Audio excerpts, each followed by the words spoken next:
Hi and welcome to Outlaw Bookseller with me, Stephen E. Andrews, and today we're looking at the Ace Specials, but we're not looking at the first tranche of Ace Specials from the 1960s. If you want to see some videos about them, if you go to Vintage SF, channel run by my friend Richard in Canada. Hi Richard, hope you're well. Have a look at that because he's been collecting the lot. And we're not looking at the third volume from the 80s. Both series were edited and curated by Terry Carr, up to a point in both of those. We'll talk about that another time. Today what I want to look at is the 1970 series, which are less well known, and I've been collecting them recently, and they're quite sort of interesting things really. And I've got all of them but one, and because I'm not a completist, the one I haven't got, quite hard to get, quite expensive, hard to get in good nick, so I may leave that. It's not a book I like, so we'll talk about these a bit. If you're interested in this one, that is actually on sale on my eBay now because I ended up with 2 copies, so that's out there. So that's just a little advertisement there. So we'll just have a look at the later ones, and there were 11 of the later ones, and they started to appear in the mid-70s. And the thing is they generally, you know, they were always a mixed bag. I mean, the initial sort of tranche that you got way back in the 60s, there were some amazing award-winning books in there. Things like Left-Handed Darkness, Past Master by R.A. Lafferty. But I decided to collect these because I've read a lot of those books. I have them in other deliveries. I didn't want to buy them again, though I will pick them up if I come across them in good nick, but they're hard to find in good condition in the UK. But I decided I'd sort of go for these because I had a few and I thought, well, let's try to top them up, and most of them weren't too difficult to get. So we're going to run through them. They've got their own charm. I've been trying to find out who the editor was because by this point, Terry Carr had long gone and was freelance, and he came back to do some of the 80s ones, and he died suddenly. So the later 80s ones are edited by Damon Knight. Even the SF Encyclopedia is a little bit sort of coy on this. What I do know is by 1975, Ace had been sold to a firm called Grosset and Dunlap, and then they were sold again in 1982 to Berkeley, so they were less independent. And of course, when Donald A. Wollheim, who was instrumental in Ace's SF line for many, many years, moved on and started Door, you know, part of it didn't die with him, but a big part of his aesthetic. But anyway, first of all, number one, as you see, this is from the Legend of Beal by Mary Statter, and she's only written a couple of novels. The other one was much, much later, and they've got this sunburst on with the numbering, which is quite nice. And there's the spine. And this one, I did see some copies of this in Hay-on-Wye last time, and I can't think where I got this one from. I think I got this from Simon at Fantastic Literature, and great dealer.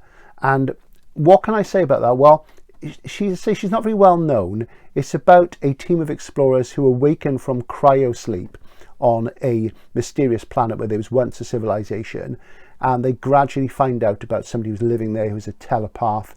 And I'm not really going to go any further than that with it. The prose style's a bit uneven, and it wasn't particularly brilliantly received. So as I say, the idea of these was that they were, you know, going to be groundbreaking books by sort of classic writers or new books that would really sort of take off, and it didn't always happen. More interesting is this, Red Tide by D.D. Chapman and Dolores Lehman Tarzan. Now that is a heck of a name to conjure with. Now Dolores Lehman Tarzan is a pseudonym. I think the only part which is the pseudonymous part is the Tarzan part. I can't think what her other name was. And she's an art critic, so this is interesting. She's quite well-known art critic. D.D. Chapman is quite obscure. This is a submarine bit of SF, and I have shown another copy of this on the channel before, and I got this one from Fine Edition. I did have another copy, I've sold that on. And it is quite interesting. It's about a underwater station where people are performing all sorts of experiments, and one of the experiments that one of the scientists doing is about whether people can breathe underwater, because amphibians can sort of come out of the water and breathe air, vice versa. And it's overtaken by events where there's this huge sort of, it's rather unspecified. It's hard to tell whether it's a nuclear war. It's probably a nuclear war has happened, or a plague or something like that. There's been a war and nobody can really go to the surface, and it's about the machinations of what happens in these various stations. And it's very well written. It's rather clustered with characters. I don't normally say this, but it either needed to be a bit longer by about 50 pages or to remove some of the clutter of the characters. But it's an ambitious book, if not a brilliant one. So if you see it, do pick it up. I do recommend it. I found it very interesting indeed. And the mid-70s, of course, was a strange time in SF because you'd had the new wave in the 60s and it had changed things despite being uncertain in terms of commercial success at that point, because the experimentalism was coming from the UK.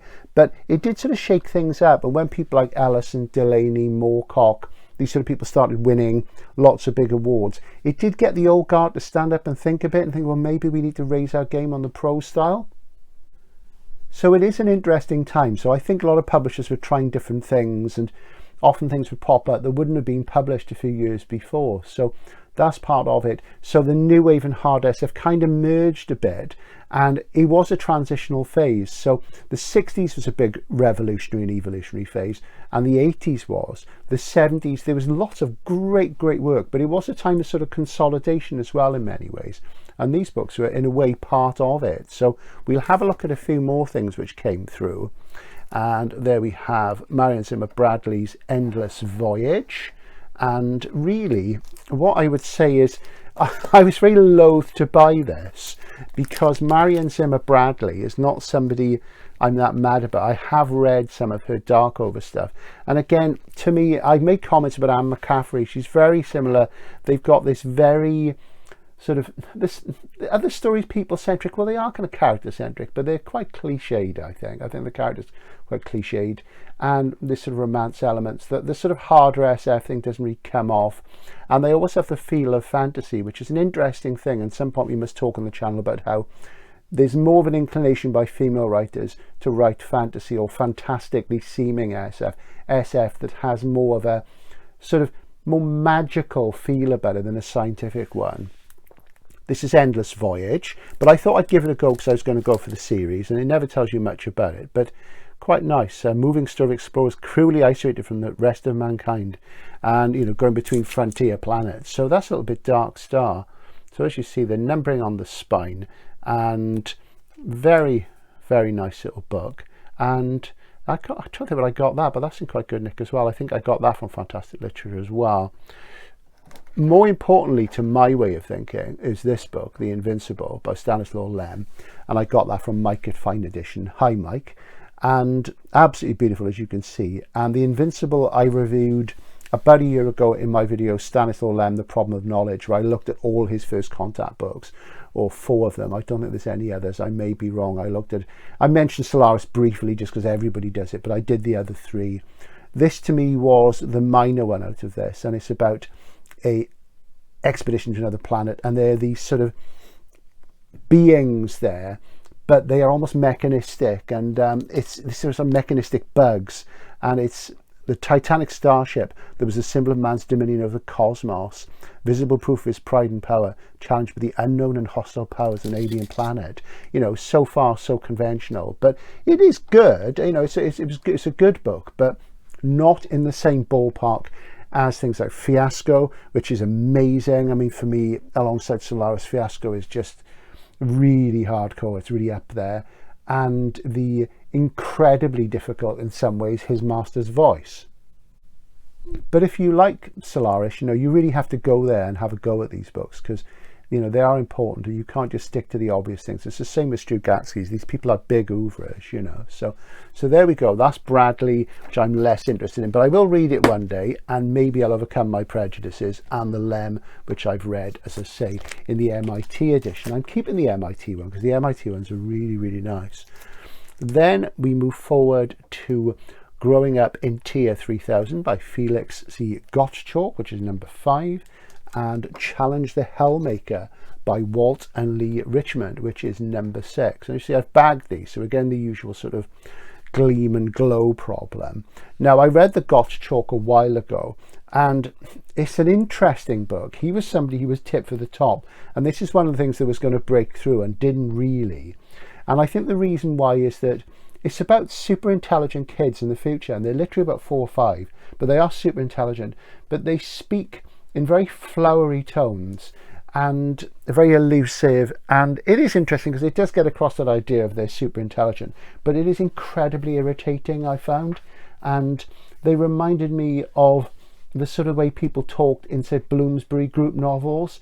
And yeah, you think, okay, you know, it's all a bit rarefied. There's more to it than that, but I did find it quite irritating. But I'll tell you a little bit more about him.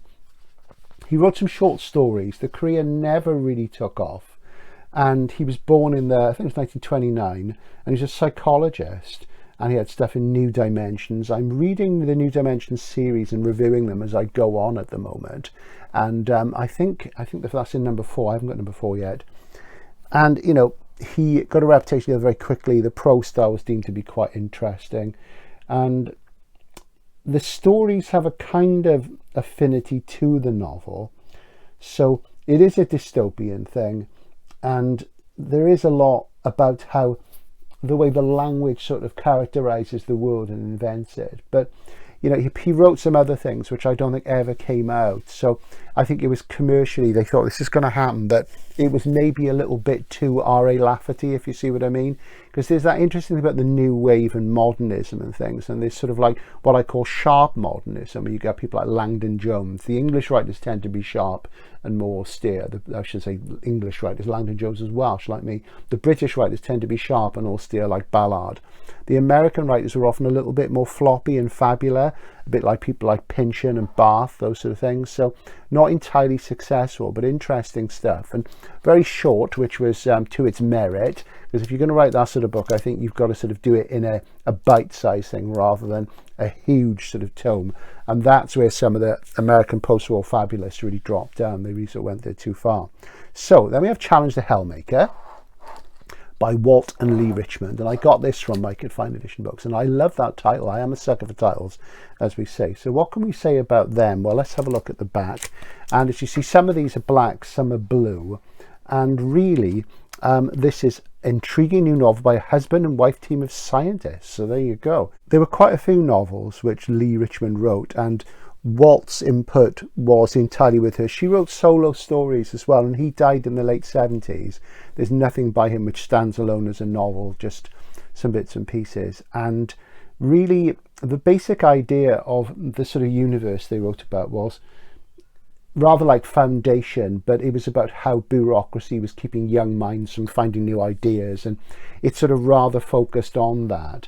And it didn't actually sort of really become very convincing in terms of cracking that idea that, you know, the new minds would cause new things. You didn't actually see it in the books, and that's the critical sort of take on that anyway. So I think that the science fiction encyclopedia, John Clute, says that they were less mold breaking than nostalgic. So they were in analog a lot, or astounding as it would have been before that. But I do like the title, and I've not read that, and as I say, cracking looking book that. So we will see, and I will report back when I've done an in-depth look at that in terms of what I think of the prose and the ideas. Moving on, then there were 2 books in succession by Thomas Burnett's Swan. And of course, if you're looking Thomas Burnett's Swan up, you're looking for his books. Remember, there's 2 T's in Burnett and 2 N's in Swan. And very often dealers and people will enter them incorrectly on eBay or what have you. So remember to drop the T's and N's. And you're obviously like a bookseller then doing research where somebody has half a title or half an author or something. So you've got to try all the different combinations of Burnett without a T, with 2 T's, Swan without a second N, with a second N, and the 2 together. You know, so sometimes it's easier to go from the titles. So if you're searching for Swan, get a good bibliography like ASFDB and go from the titles. And Lady of the Bees, I got that from Morris at Zardos. Thanks, Morris. We're going to be over to see him again soon, and we're going to do a video over there, me and Jules, and that's going to be good. We're going to look at some stuff that we haven't looked at before there. Lady of the Bees, I do like that title. Reminds me of Robert Calvert's song Lord of the Hornets, which is a great little 7-inch science fiction single from the early 80s about a man who's in psionic control of a hornet's nest. I mean, who makes records like that these days, you ask yourself? But he was the new wave poet of Hawkwind, of course.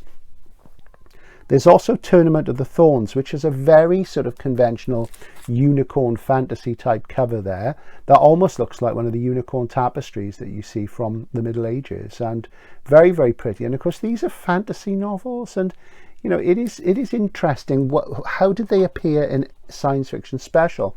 And this goes back to what Norman Spinrad said in the 90s in his book Science Fiction in the Real World, that, you know, SF at that point had come to incorporate some fantasy things because, you know, they were all under one list. And it underlines what I said in my recent video about the way that publishers publish SF and fantasy from the same budget, and the two things are always conflated together, but they're actually very different. And Swan, of course, wrote poetry.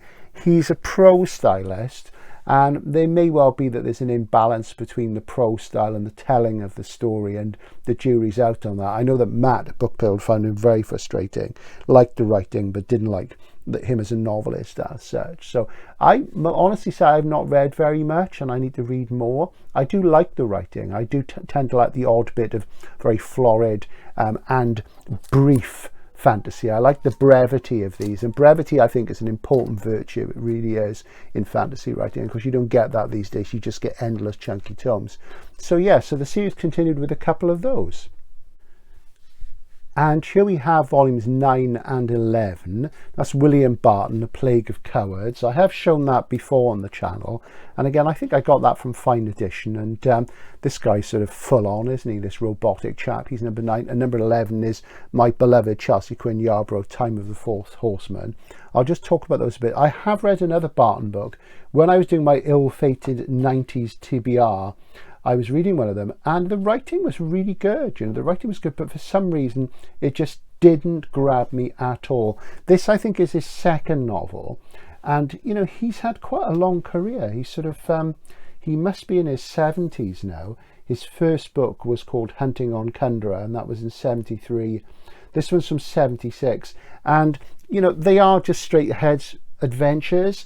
The one I read was, let's see, what was it called? I can't remember what it was called. It's a much later one, but it was very good. It was very good in terms of the ideas. It reminded me of Greg Bear, but it didn't compel me. It was a very scientific book. There's nothing wrong with that, because we are talking about science fiction, but I didn't really feel it was literature. And it underlined that problem I've had with the 90s, which I mentioned in my sort of recent USA top 10 80s SF males, is the Kim Stanley Robinson effect, where everything's very smooth and there's the appearance of literature, but it isn't. It's just competent and it's good craftsmanship, and that was my issue with him. So we'll see how that goes. The Yarbrough book is something which is more dear to my heart. It's not one of my favourite Yarbroughs. You can pick it up as a Sidgwick Silver in the UK, and there used to be loads of paperback copies around the UK. This one's more uncommon. Again, I think I got that from Fantastic Literature. I keep mentioning Fantastic Literature because I've got a lot from them recently, and some really great stuff. And he does have great stuff, Simon, it has to be said. And this is about a conspiracy to bring down the world's population.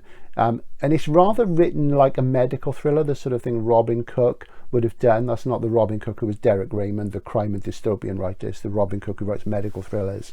And really, with this, it's about people working in a hospital. When one discovers that people are coming with all these diseases which are supposedly extinct, and they're being reinfected with them. And it is an interesting moral question, because I do personally think that overpopulation is a massive, massive problem. And it's been a theme in SF for a very long time, before the general world caught up to the idea of environmentalism. But it's not one of my favourite books by Chelsea, but it is sort of stark and harsh and unforgiving, rather like a lot of her SF singletons, which I really like. So I was pleased to get that. So we'll have a look at No View of the Rest. We're going handheld for this, which I don't always do, to show you the lot together. I think you'll agree they're very, very beautiful, aren't they? They're really nice books. So if you're going to collect them, that's what they look like. And as I say, there are 11, so I'm missing one, because as you see, there's only 10 here. And the one I'm missing is Orbitsville by Bob Shaw. Now, of course, I've got a Pan lozenge, and I'm a huge Shaw fan, as you know. But as I've said a number of times on the channel, I'm not a fan of the Big Dumb Object book, and I never finished Orbitsville. I got close to the end. I found it very, very dull. Despite his incredibly great prose and his good characterization, it just didn't do it for me. I've never found that whole Big Dumb Object thing very interesting. And before you get overexcited, that is a term from the SF Encyclopedia. It's not a sort of derisory thing. It's just what the pros in the critical community call these things, like Rama and Ringworld and Eon. So yeah, so what I'll do, I'll put a picture of it up on the screen. If I ever come across one, I will buy one. I was going to buy one from Mike at Fine Edition, but he decided he wanted to keep it because his was signed and dedicated to him, and it was quite pricey, and I was ready to go for it. But he said, you know, Steve said, I'd like to hang on to it. And I said, well, mate, you know, you hang on to it, because I've got a pan lozenge one, and I have seen a few in the States which are not too expensive, but the condition of them is horrible. And, you know, if I just come across one as a collection fill, I'll pick it up. So that's the Ace Specials Series 2. Hope you've enjoyed looking at them. Handsome, aren't they? And you know me, I do everything strict A to Z by author within formats, but there's a possibility when I get a new shelving scenario, which hopefully will happen towards the end of the year, I've got a plan for some ways, and I might put them together and they might look quite nice. So there we go. On that front, I'll show you what they look with their spines sort of outward, as it were. So there they are. I think you'll agree. Really nice, handsome books. Not entirely uniform, as you see, different spine colours. But I kind of like that. I take a perverse pride in being somebody who cherry picks and seeing a series which doesn't quite sort of match up, you know, and in this sort of perfect Apollonian world, that would be the thing, wouldn't it? But we live in a Dionysian world, really, so it's quite nice to see that. So that's Ace Specials Series 2 mid-70s. When I read more of them, I'll let you know. That may be some time, of course.